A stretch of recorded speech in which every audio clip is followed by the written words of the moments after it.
G'day YouTube people, it's Shane again, and today we're going to talk about this rocket stove. It's got a lot of bells and whistles compared to the other two that I showed you. It's a bit more complex. It's going to take a little bit more time to get through, so instead of doing two videos on this one where I show you how to light it and one where I cook on it, I'm going to do this in three videos. I'm not even going to light it up in this video. I'm just going to show you the features, how it works, that sort of thing. The first thing about this rocket stove is that it runs on two types of fuel. You can run on normal wood down in through there into the burn chamber here, or you can use pellets, wood pellets, and that's the pellet cage. So that goes in there, it just slots in, and the pellets come down the tube, they sit in there, the air goes underneath and burns the pellets that are at the bottom, creates smoke and gases, and then they're burnt further along the rocket stove.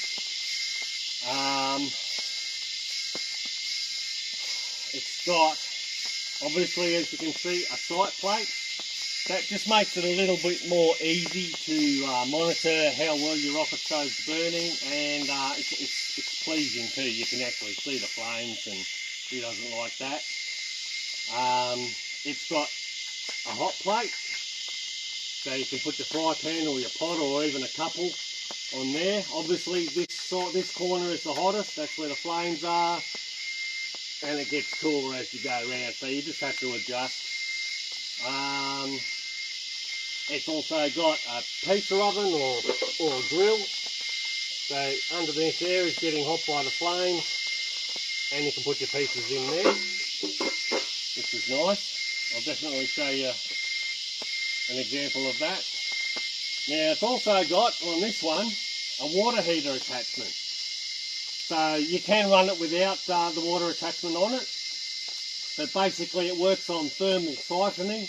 So there's a pipe running through there, so the cold water comes in through the bottom, just through gravity, goes in that side, comes across, gets heated up, and then because this hot water on this side is less dense, the cold water is more dense, it just gravity feeds down and it just cycles around and around like that. The only way that works is if the water container is higher than where you're heating it.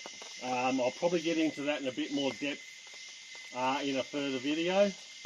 It doesn't boil the water, but it does get it up to a very nice shower temperature, probably even a little bit more than what you'd need for a shower temperature, so you might just want to add a bit of cold water before you use it. And you can set that up pretty much up as high as you like. It'll still run, and high enough so that you can have a shower directly from that via a tap put on the other side of the water drum. How you control the air intake on this one is through this door here. Now I hope you can see that. That there, as you screw it in, it brings the door down. It just slides in like that. So you can control the gap, the amount of air. If you want to shut it down quickly, you flip it over, put it in, and it shuts down completely.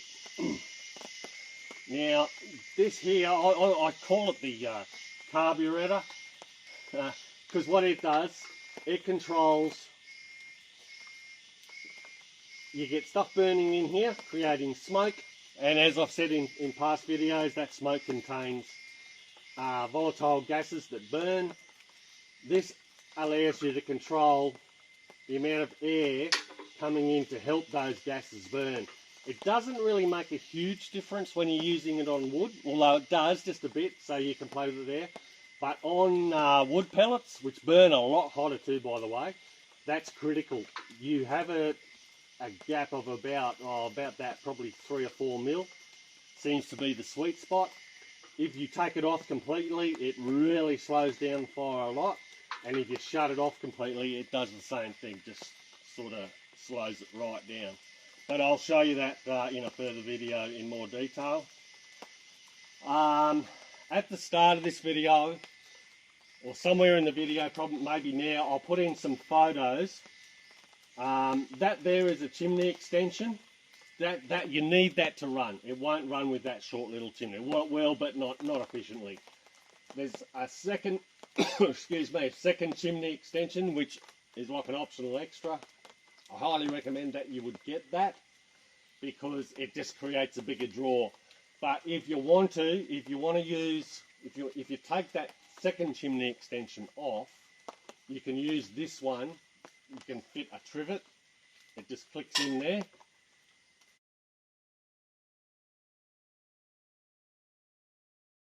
And if you just want to simmer, say cooking a stew or something like that, you can just have the trivet there. The fact that it's not running quite efficiently as it would with the second chimney extension doesn't really matter because you're just trying to simmer up here. It's still quite hot down here.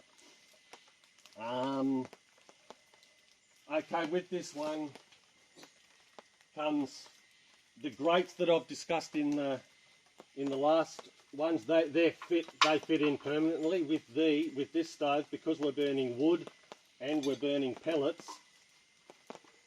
you need two. That's the one for burning pellets. The spacing's much smaller, so you've got the basket sitting above it like that. As they get too small for this to hold them, they fall down onto that grate where they burn again, or continue to burn, and then they fall down into the ash removal, which is what that is. If you're burning wood, you use that one. It just, because the embers and stuff tend to be bigger when you're burning wood, so that's the one you use there. Have I covered everything? I think I have on that. Right, how it works, I'll just go over, I might have already touched on some of these. Air goes in there. You control it by the height of the door. Air can also go in here if you're burning wood especially, so it's like a bit like the medium rocket stove in that regard, that if that one's open you're probably going to have that one shut a bit more.